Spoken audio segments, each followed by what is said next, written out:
Madam speaker, बहुत बहुत शुक्रिया आपका। शायर मशरिक ने मरकजी हुकूमत के बारे में एक शेर कहा था, थोड़ा मैं तरमीम करके कहना चाहूँगा कि तुम्हारे वादे अपने खंजर से आप ही खुदकशी करेंगे, जो शाख नाजुक पे आशियाना बनेगा वो नापायदार होगा। वजीर आजम ने कहा था कि हम ना खाएंगे ना खाने देंगे। तो मैं हुकूमत से आपके जरिए से इस बात का मुतालबा करना चाहूँगा कि क्या वो एक ऐसा कानून बनाएंगे या मौजूदा जो प्रिवेंशन ऑफ मनी लॉन्ड्रिंग कानून है उसको तरमीम करके इस बात को उस कानून में शामिल करेंगे कि अगर किसी हिंदुस्तानी के बैरून मुल्क में, फॉरेन मुल्क में अकाउंट्स होंगे तो वो उसका अपने इनकम टैक्स में दिखाएंगे और कंपनीज का नाम दिखाएंगे, और अगर नहीं दिखाते हैं तो उसको प्रोसीड्स ऑफ क्राइम करार देंगे, उनके प्रॉपर्टीज को, असासे-जात को जब्त किया जाएगा, कॉन्फिस्केट किया जाएगा। क्या आप इस तरह का कानून बनाएंगे? दूसरी बात मैं आपसे जरिए से पूछना चाहूंगा मैडम स्पीकर, वो ये है कि हमारे मुल्क में सरमायादार जो है हमारे सियासी निजाम पर कब्जा कर चुके हैं, वो हमको यरगमाल बना चुके हैं, खास तौर से दो बड़ी कौमी जमातों को।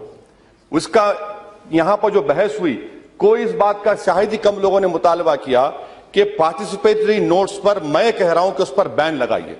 सबसे बड़ा खतरा इस मुल्क की सालिमियत को इन पार्टिसिपेटरी नोट्स से है, और मॉरिशस से पैसा यहां पर आता है, कोई ये नहीं पूछता कि भैया वो किसका पैसा है, कौन इसका पैसा है, इसका नाम क्या है, और यहां पर आकर पार्क कर दिया जाता है।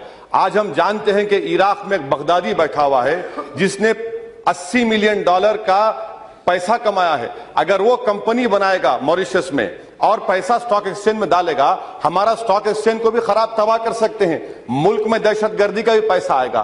तो फिर क्या आप पर जिम्मेदारी आयद नहीं होती कि आप मुल्क की सालिमियत को और मुल्क को जो खतरा है दहशतगर्दों से, उनको बचाने के लिए मुतालबा करता हूं कि पार्टिसिपेटरी नोट्स पर बैन लगाइए, और जो कंपनीज और ट्रस्ट इन्वेस्ट करते हैं उनका नाम मालूम करवाइए।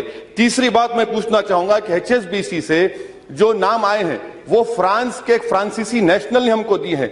यहां पर मरकजी हुकूमत ये कहती है मैडम कि डबल टैक्सेशन अवॉइडेंस एग्रीमेंट है, एक फ्रांसीसी नेशनल ने, हमारा एग्रीमेंट फ्रांस हो सकता है मगर वहां से आए अकाउंट स्विट्जरलैंड के हैं, स्विट्जरलैंड की हुकूमत ने या बैंक ने हमको नहीं दिया, तो आपको नाम का इंकशाफ करने कौन रोक रहा है? लिechtenstein बैंक जर्मनी से अलग है, अलहदा इंडिपेंडेंट मुल्क है। लिechtenstein बैंक के नाम हम दे सकते, आवाम के सामने ला सकते, हुकूमत कतरा रही है। और 4 अक्टूबर 2011 को सुप्रीम कोर्ट का जजमेंट का हवाला दिया जा रहा है। मैं वजीर फाइनेंस से आपके जरिए से पूछना चाहूंगा कि अक्टूबर 2014 में आप क्यों गए सुप्रीम कोर्ट को कि 2011 का जो सुप्रीम कोर्ट का फैसला है उसको तरमीम की जाए? क्या सुप्रीम कोर्ट ने नहीं कहा था पैराग्राफ नंबर 56 में, 71 में, 72 में कि ये तमाम चीजें गलत हैं, आप नाम दे सकते? मेरा 5वां मुतालबा हुकूमत से यह है कि अभी हमारे मुंबई से जो सांसद है बड़ी अच्छी बात कह रहे थे, मैं आपके जरिए पूछना चाहूंगा मैडम कि सिंगापुर में बायोमेट्रिक्स नामी कंपनी ने सिर्फ 45 लाख का अकाउंट खोला सिंगापुर में। ICICI बैंक ने उसको बगैर कोई कोलैटरल के 6,500 करोड़ का लोन दिया, और 2011 में 6,500 करोड़ रुपये यहां पर हिंदुस्तान को आया। किस कंपनी में गया? जो KG D6 में हमारी गैस तलाश कर रही है। वहां से सिंगापुर के हाई कमीशन लेटर लिखा 2011 में कि मालूम करिए इतना बड़ा पैसा आ रहा है। क्या यह हुकूमत जो वादा करती है, ऐलान करती है कि हम ना खाएंगे ना खाने देंगे, क्या वो गोदावरी में KG D6 में जिन्होंने पैसा खाया, मुल्क का पैसा है, क्या उनके खिलाफ एक्शन लेंगे आप? मैडम, अगर मैं गाड़ी के लिए लोन अप्लाई करता हूं तो ICICI बैंक मुझे लोन नहीं देता, उसके पास ना कोई ऑफिस, ना कोई कोलैटरल, ना कोई इक्विटी, 6,500 करोड़ का लोन दे दिया गया। मेरा 5वां पॉइंट हुकूमत के आपके जरिए है मैडम कि आज हमारे वजीर आजम और बहुत सी बड़ी जमात के लोग एक बहुत बड़े सरमाएदार के एयरक्राफ्ट में फिरते हैं। क्या यह बात गलत है कि SIT ने कहा है कि इस सरमाएदार की जो पावर कंपनी के जो इक्विपमेंट थे, इसने गलत ओवर प्राइसिंग करके 9,000 करोड़ का टैक्स दिखाया, जबकि सिर्फ 3,000 करोड़ के टैक्स थे। 5,500 करोड़ कहां गए मैडम? क्या हमारे वजीर आजम उसके एयरक्राफ्ट में बैठना बंद कर देंगे? क्या हमारे बरबसरे जमात के लोग उसको दूर कर देंगे? अगर आप ऐसा कर सकते हैं तो जरूर करिए। मैं आपके जरिए से पूछना, हो गया वज़ीर आज़म पढ़ने के रास्तों पर। मैडम देखिए मेरी बात, निशिकांत दुबे, उस ओहदे में नहीं निशिकांत दुबे साहब, मैं अदब से कह रहा हूं मैडम, उनके जरिए से, मैं फकीर आदमी हूं, मैं खलंदर हूं, मैं रोड पे चलने वाला हूं, आप हवाई जहाज में उड़ने वाले हैं भाई, उड़िए, हम कहाँ हैं मैडम? मैं अपनी बात को खत्म कर रहा हूं मैडम। ये दो अहम मिसालें आपके सामने दे रहा हूं, KG-D6 का और ये पावर कंपनी का। ये आपके लिए चैलेंज है।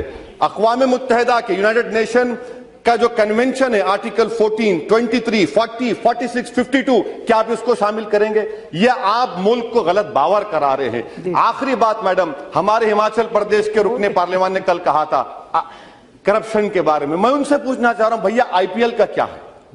IPL क्या है? ये IPL क्या है? ब्लैक मनी का हिस्सा नहीं है? IPL को क्यों नहीं बर्खास्त करते? सुप्रीम कोर्ट में मुडगल रिपोर्ट आई, मरकजी हुकूमत ने क्या जवाब दिया? कुछ जवाब नहीं दिया। मैडम, मैं अपनी बात को मुकम्मल करने से पहले हुकूमत से बात बता रहा हूं कि हिंदुस्तान की 100 करोड़ की आवाम आपसे पूछ रही है कि मेरे 15 लाख कहां है? वो गरीब जो भूखा प्यासा रहकर, वो खातून जो भूखा रहकर वोट डाली, वो जो नौजवान जो हमारे मुल्क का 60% की आबादी का हिस्सा है, वो आपको याद, में खत्म कर रहा हूं मैडम, वो आपको याद दिला रहे हैं कि मेरे 15 लाख आएंगे नहीं आएंगे। तो अब की बार 15 लाख का नारा आवाम का होगा, और आपको अभी नहीं 2019 तक तो आप जिएंगे, मगर ये ऐसा जवाब मिलेगा। मुझे ये फर्क समझ में नहीं आ रहा कि यहां से वहां पर एक ही जबान बोली जा रही है सरमाएदारों की।